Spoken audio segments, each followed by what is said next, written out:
പിന്നെ മെയിനായിട്ട് പറയാനുള്ളത് ഈ സാറിന്റെ മോട്ടിവേഷനാണ്. സാറിനെ കുറിച്ച് പറയാനാണ് എനിക്ക് ഏറ്റവും കൂടുതലുള്ളത്.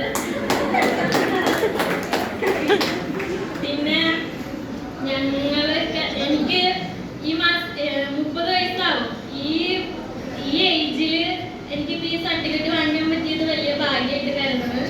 ഇതിനു മുൻപ് പല സെന്ററിൽ ഞാൻ പഠിച്ചിട്ടുണ്ട് കമ്പ്യൂട്ടർ കോഴ്സ്.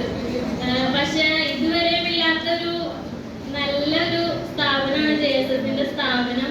അതുപോലെ തന്നെ ഞങ്ങളുടെ സാറായാലും പ്രിൻസിപ്പൽ മിസ്സായാലും മിസ്സുമാരായാലും പഠിപ്പിക്കാനായാലും എല്ലാ കാര്യത്തിനും ഞങ്ങൾക്ക് ഫ്രണ്ട്ലി ആണ്. എല്ലാ കാര്യങ്ങളും പറഞ്ഞു തരും.